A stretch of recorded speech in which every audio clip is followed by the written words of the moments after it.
Hello friends, programming skill develop करने की series में आज हम देख रहे हैं एक फंक्शन बनाना जिसमें हम फैक्टोरियल कैलकुलेट करेंगे। यानी सी लैंग्वेज में एक फंक्शन बना रहे हैं और फंक्शन सीरीज़ का क्वेश्चन है।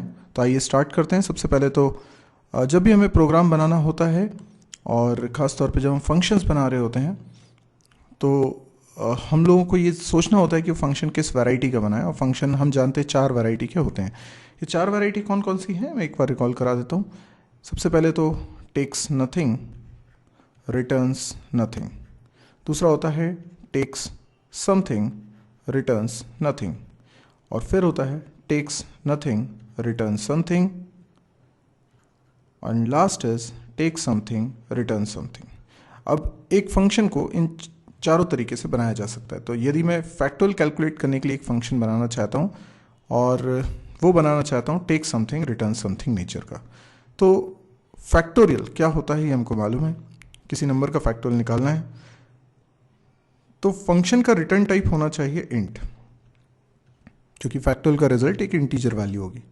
फंक्शन का नाम हम रख लेंगे फैक्ट, और फंक्शन के अंदर कितने आर्ग्यूमेंट्स होने चाहिए, तो एग्जैक्टली उतने जितने की वैल्यूज़ हमें चाहिए फैक्टोरियल कैलकुलेट करने के लिए। तो मुझे फैक्टोरियल कैलकुलेट करने के लिए एक वैल्यू चाहिए, मतलब सिर्फ वो नंबर मुझे पता चल जाए जिसका मुझे फैक्टोरियल कैलकुलेट करना है तो मैं फैक्टोरियल कैलकुलेट कर सकता हूँ। तो ये हो जाएगा हमारे फंक्शन का डिक्लेरेशन। अगर हमें takes nothing, return something nature का बनाना होता तो रिटर्न तो हम इन टाइप की वैल्यू करते, पर फैक्ट फंक्शन में कुछ पास नहीं करते, तो ये ब्रैकेट खाली होते हैं। अगर take something, returns nothing nature का बना रहे होते तो रिटर्न टाइप होता वॉइड, यानी कुछ भी रिटर्न नहीं करता, और फंक्शन में आर्ग्यूमेंट्स होते, क्योंकि टेक समथिंग नेचर का है तो वो होता इंट। और यदि हमें takes nothing, returns nothing nature का फंक्शन बनाता तो रिटर्न टाइप होता वॉइड। वॉइड का मतलब होता है कुछ भी रिटर्न नहीं करेगा, और फिर फंक्शन के पैरेंथेसिस भी खाली होते। तो हमेशा टेक्स का पता चलता है हमें पैरेंथेसिस को देखकर, ठीक है। ये टेक्स समथिंग है कि रिटर्न टेक्स नथिंग है, और फंक्शन के नेम के पहले जो लिखा जाता है that is called return type. इससे पता चलता है कि रिटर्न समथिंग है या रिटर्न्स नथिंग है। जब भी यहाँ वॉइड लिखा होगा तो ये रिटर्न्स नथिंग है, अदरवाइज ये रिटर्न समथिंग है। और यहाँ पैरेंथेसिस अगर खाली होंगे तो ये टेक्स नथिंग है, और पैरेंथेसिस में कोई वेरिएबल डिक्लेयर्ड है तो ये हो जाएगा टेक्स समथिंग। वेरिएबल हमेशा उतने डिक्लेयर होते हैं जितने की वैल्यूज़ की ज़रूरत इस फंक्शन को अपना काम करने के लिए होती है। तो पहले मैं फंक्शन का डिक्लेरेशन ही लिख रहा हूँ और मैं बना रहा हूँ take something, return something nature का। तो मैंने लिखा इंट फैक्ट इंट। मैं केवल यहाँ पे डेटा टाइप लिख सकता हूँ, या मैं वेरिएबल का नाम भी लिख दूँ तो भी गलत नहीं है। यानी ये वेरिएबल का नाम लिखना ज़रूरी नहीं है, हम ऐसा भी लिख सकते हैं। यही कहलाता है फंक्शन का डिक्लेरेशन, राइट। फंक्शन का डिक्लेरेशन को ही हम फंक्शन प्रोटोटाइप भी बोलते हैं, प्रोटोटाइप, ठीक है। अब मैं मेन फंक्शन बनाऊंगा, ये मेन फंक्शन की बॉडी रहेगी, और उसके बाद फिर मैं फैक्ट फंक्शन बनाऊंगा। तो पहले मैं फैक्ट फंक्शन की कोडिंग कर देता हूँ। ये वैसे कोई फ़र्क नहीं पड़ता कि किस सीक्वेंस में आप फंक्शंस को डिफाइन कर रहे हैं, पहले मेन बना रहे हैं फिर फैक्ट को बना रहे हैं, या पहले फैक्ट बना रहे हैं फिर मेन को बना रहे हैं, इससे कोई फ़र्क नहीं पड़ेगा। आप किसी भी ऑर्डर में उनको डिफाइन कर सकते हैं। तो यहाँ पर मुझे फैक्ट फंक्शन में एक आर्ग्यूमेंट लेना है जो कि n वेरिएबल के अंदर आ चुका है। अब मैं इसके अंदर कोडिंग करने वाला हूँ फैक्टोरियल कैलकुलेट करने की। यहाँ पर n में वो नंबर है जिसका मुझे फैक्टोरियल कैलकुलेट करना है, और हम जानते हैं फैक्टोरियल कैसे कैलकुलेट किया जाता है। तो यदि n मेरे पास एक वेरिएबल है और इसके अंदर कोई नंबर आ चुका है, हम हमेशा एक एग्जांपल ले लेते हैं लॉजिक बनाने के लिए, जैसे कि 4। तो मुझे 4 का फैक्टोरियल निकालना है, तो मैं क्या करूँगा, एक और वेरिएबल ले लेता हूँ f, जिसकी वैल्यू इनिशियली 1 रख लेता हूँ और इसमें रिजल्ट में लाना चाहता हूँ। तो f में मल्टीप्लाई करता हूँ पहले 1 का, राइट। क्योंकि फैक्टोरियल ऑफ n क्या होता है, आप 1 इंटू 2 इंटू 3 इंटू 4 करना चाहते हो। आप इसको उल्टा भी लिख सकते थे, बात तो एक ही है। तो फैक्टोरियल ऑफ 4 इतना होता है। तो मुझे बेसिकली क्या करना है, f में पहले 1 का मल्टीप्लाई करना है, जो रिजल्ट आए f में रखना है। इसके बाद फिर f में जो रिजल्ट आ चुका है उसमें 2 का मल्टीप्लाई करना है। तो देखिए ये अगला नंबर भी मैंने मल्टीप्लिकेशन में यूज़ कर लिया है, और जो रिजल्ट आएगा 1 इंटू 2 ये f में चल जाएगा। तो f में बेसिकली क्या है, f में 2 आ गया है। f में अभी तक का मल्टीप्लिकेशन, यानी f जो है वो कुछ और नहीं, ये रिजल्ट को ही डिनोट कर रहा है, राइट। अभी एक और बार में f में क्या रखा हुआ है अभी 2, तो इसमें मल्टीप्लाई कर देता हूँ नेक्स्ट नंबर दैट इज 3, तो f इंटू 3, अभी f में कितना है 2, f में है अभी तक का मल्टीप्लिकेशन यानी यहाँ तक का मल्टीप्लिकेशन, और इसमें अब और क्या मल्टीप्लाई हो जाएगा 3, तो ये तीनों का मल्टीप्लिकेशन का रिजल्ट आ जाएगा। तो 2 इंटू 3 6 आ गया, 6 किस में रख लिया f में, तो f में अब क्या है इन तीनों का मल्टीप्लिकेशन। अब मैं इसमें क्या करूँ, f में जो अभी तक का मल्टीप्लिकेशन का रिजल्ट है 4 का मल्टीप्लाई कर देता हूँ, तो ये 4 इसमें मल्टीप्लाई हो जाएगा, तो f में अब क्या आ जाएगा इन चारों का प्रोडक्ट दैट इज 24 किस में चला गया f में। तो क्यूमुलेटिव स्टाइल में हम एक एक करके मल्टीप्लिकेशन करते जा रहे हैं और इसको f में रखते जा रहे हैं। अब ये जो पूरा स्टेटमेंट्स हैं ये 4 बार लिखे हुए हैं, ये रिपीट हो रहे हैं 4 बार, राइट। तो ये स्टेप को मुझे 4 बार रिपीट करना है, तो बेसिकली मुझे लूप लगाना चाहिए।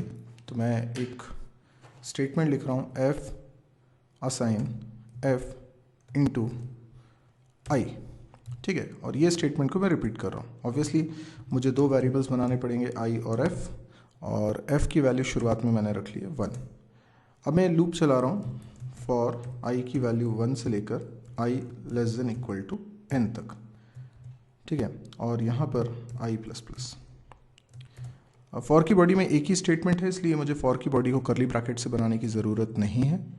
आप देख सकते हैं कि यहाँ पर ये जो लूप चल रहा है इसके कारण क्या होगा, ये जो स्टेप है f असाइन f इंटू 1 फिर 2 फिर 3, ये i से डिनोट हो रही है, राइट, यानी ये जो वैल्यू है ये i से डिनोट हो जाएगी। तो i की वैल्यू शुरुआत में कितनी है 1 है, फिर वो 2 होगी, फिर 3 होगी, ऐसे कहाँ तक जाएगी n तक। अब n की वैल्यू 4 है तो 1 से 4 तक जाएगी।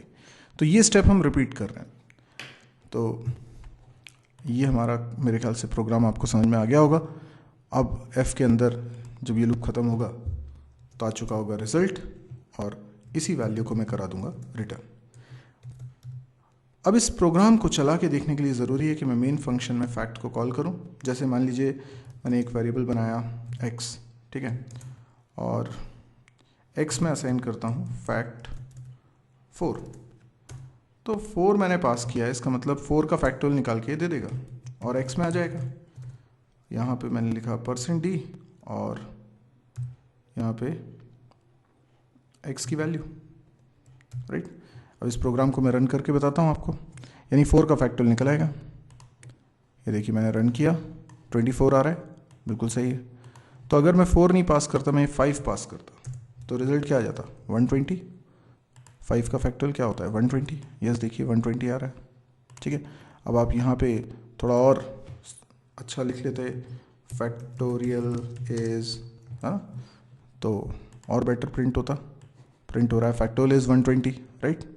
अब ये नीचे जो मैसेज लिखा रहता है ये कोड ब्लॉक्स का मैसेज है, आप इसको इग्नोर कर सकते हैं, और चाहें तो यहाँ पे गेट ch फंक्शन लगा के भी थोड़ा सा कंट्रोल कर सकते हैं। अभी ये ऐसा दिखाई देगा फैक्टोरियल इज 120, अब कोई की प्रेस करूँगा तब ये आएगा, ठीक है ना। अब आप चाहो तो यहाँ पे यूज़र से नंबर ले लेते और यूज़र वाला नंबर इसमें पास करते। जैसे मैं यहाँ पर एक वेरिएबल ले लेता हूँ कैपिटल N, मैंने लिखा printf और एंटर अ नंबर, राइट, और जो नंबर यूज़र एंटर करे वो scanf की मदद से %d मैं रख लेता हूँ एड्रेस ऑफ n में, और जो भी वैल्यू यूज़र एंटर करी है वो यहाँ पास कर देता हूँ। तो ये ज़्यादा यूज़फुल प्रोग्राम बन जाएगा। तो अब पहले एंटर नंबर, मैंने एंटर किया नंबर 6, तो ये 6 का फैक्टोरियल बताएगा, गॉट इट। तो ये हमको समझ में आ गया फैक्टोरियल का प्रोग्राम कैसे बनाते हैं और स्पेशली फंक्शंस के द्वारा ये काम कैसे करते हैं। यदि आपको वीडियो पसंद आया हो तो इसे लाइक करिए। यदि आपको लगता है कि इस तरह के और वीडियोस देखने में आप इंटरेस्टेड हैं तो आप इस चैनल को ज़रूर सब्सक्राइब करिएगा। मेरी एक वेबसाइट है जिसका URL आपकी स्क्रीन पे लिखा हुआ है www.mysirji.com। इस वेबसाइट को ज़रूर विजिट करें। इस वेबसाइट पे आपको C, C++, जावा, PHP, MySQL, डेटा स्ट्रक्चर सबके वीडियो लेक्चर्स मिलेंगे। आप पूरा कोर्स कर सकते हैं वीडियोस को देखते हुए, और इस साइट पे आपको ये भी दिक्कत नहीं जाएगी कि किस वीडियो के बाद कौन सा वीडियो देखना है। आपको एक सीक्वेंस में सारे वीडियोस मिलेंगे। इसके अलावा कैंपस प्रिपरेशन से रिलेटेड वीडियोस और साथ में प्रोग्रामिंग स्किल को डेवलप करने से रिलेटेड वीडियोस भी आपको इसमें ढेर सारे मिलेंगे। अब क्योंकि डेली इसमें नया वीडियो अपलोड हो जाता है तो ये बहुत एक्टिव साइट है। आप जब भी इस साइट को ओपन करते हैं कुछ नए वीडियोस आपको दिखाई देते हैं जो आपको पसंद आएंगे। अब अगर आपको लगे कि ये बहुत ही यूज़फुल साइट है तो आप प्लीज़ इसको शेयर ज़रूर करिएगा। शेयर इसलिए करना इंपॉर्टेंट है क्योंकि एक तो सारे वीडियोस हिंदी में हैं, फ्री ऑफ कॉस्ट हैं, और डेली इसमें अपडेशन होता है।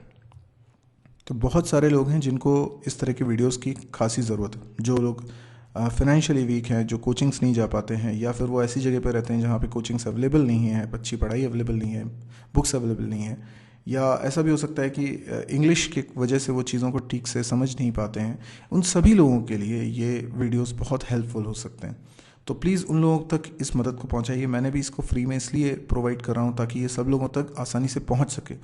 अगर पेड होगा तो शायद सब लोग इसको यूज़ ना कर पाएँ, तो मैं इसलिए इसको फ्री में प्रोवाइड कर रहा हूँ। लेकिन अब जब मैं फ्री में प्रोवाइड कर रहा हूँ तो बहुत ज़्यादा मार्केटिंग मैं नहीं कर सकता। तो आप लोग प्लीज़, अगर आपको लगता है कि ये काम के हैं, लोगों के काम आ सकते हैं, तो आप इसको शेयर करिए। कैसे शेयर कर सकते हैं? आप अपने फेसबुक वॉल पे इस वीडियो का लिंक पोस्ट कर सकते हैं, या आप इस वेबसाइट का लिंक पोस्ट कर सकते हैं। Thank you.